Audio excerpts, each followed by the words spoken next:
Joining us right now, senior advisor to Prime Minister Netanyahu and a former Israeli ambassador to the UK, Mark Regev. Mr. Ambassador, thank you for joining me. So we know that Israeli forces are moving deeper into the north. Hamas's military wing has said today that there were encounters with IDF ground forces. Can you give us a progress and updates on those details? So we've just had a missile attack on Tel Aviv. I had to vacate the studio for 3 minutes. I'm glad I could come back for your broadcast. I think it was the third missile attack today on Tel Aviv. The terrorists in Gaza continue to fire randomly into civilian areas, urban areas, trying to disrupt the life of Israel. Thank goodness we have our missile defense system, which works quite effectively and manages to shoot down most of the incoming rockets. As to our operation in Gaza, we are not giving out too many details. We don't want to give Hamas, who are always listening in, advance warning on what we're planning to do. The only thing I can say to you, Alex, is that we're going to keep up the pressure on Hamas. We're going to be keeping to hit them hard and at the same time making a maximum effort not to have innocent civilians caught up in the crossfire between us and the terrorists. Well, let me ask you a bit more about that, sir, because the IDF says that it has hit more than 300 targets since yesterday, and they say that includes Hamas compounds underground. However, we are also seeing devastation in the heavily populated civilian areas. A bit earlier, as you know, the Gaza Health Ministry said the Jabalia refugee camp in the north was hit by a massive blast. The IDF, however, put out a statement saying that they had killed about 50 terrorists. They weren't specific in number, but said many terrorists in Jabalia today. Can you first of all confirm that this refugee camp was indeed hit by Israeli rocket fire?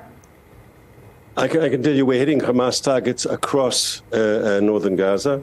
They have there a whole command and control center, underground tunnels, or spiderweb, it was said, of underground tunnels and command posts and so forth, and fortifications. And what has happened when you see the photographs of destruction, what often happens is that when we hit an underground tunnel, because they've built the tunnel under urban areas, which is, of course, a war crime because they're using Gaza's civilians as a human shield for their war machine. But when they do so sometimes, and in this case, the buildings collapse. Now, if we hit a military target, and because it's an underground target, it causes the buildings alongside to collapse, we've asked the civilian population to vacate the area. Most of them have. We don't want to hit innocent civilians, but we will destroy the Hamas military machine. We saw what they did on October 7th when they butchered our people. We saw the sort of massacres and brutality that they're capable of. We are going to destroy Hamas, and in the process, I think, in getting rid of Hamas, we're actually doing a favor not only to the people of Israel, who will be safer and more secure without this terrorist enclave on our southern border, but it'll ultimately be better for the people of Gaza, who deserve better than this terrible terrorist regime. Well, and to that end, the fact that they need to leave their homes for that which you say is burrowed underneath their buildings. The Prime Minister says there are safe zones for Gazans in the southeastern region, but so far, sir, our reporters are not seeing evidence of them. The United Nations has repeatedly said there are no safe areas. So where are they? And I guess the big question is, how are their locations being communicated to those on the ground who are looking for shelter? So what we're working on with the United States and with other members of the international community is in the southern end of the Gaza Strip, on the coast, actually. So it's on the western side, on the south of the Gaza Strip, very close to the crossing with Egypt. There's going to be, we're preparing for a safe zone. There's no built-up areas where Hamas has built its infrastructure, its tunnels, its missiles, and so forth. It's largely open area. And there the idea is to build a massive facility for displaced people from the north. And because it's close to the border with Egypt, that's where the aid is coming in. So they'll be right on the receiving end of humanitarian support, water, food, medicine. Humanitarian aid will go directly to them. That's the idea. That's the plan. And I think we'll see that expanding in the next couple of days. So that's the plan as of now. You're saying or implying that it has yet to be implemented, and yet the Prime Minister said that it was already in place. No, it is. It's work in progress. Yes, it's not completed, but it's happening as we speak. You'll know that the overwhelming majority of people of northern Gaza have taken our advice to get out of harm's way, not to be caught up in the crossfire between Israel and the Hamas terrorists, and they've actually already moved to the south. And obviously, it's a war situation. It's not easy. I know the difficulties involved. I can understand the hardships. My father himself was a refugee. I know it's not easy.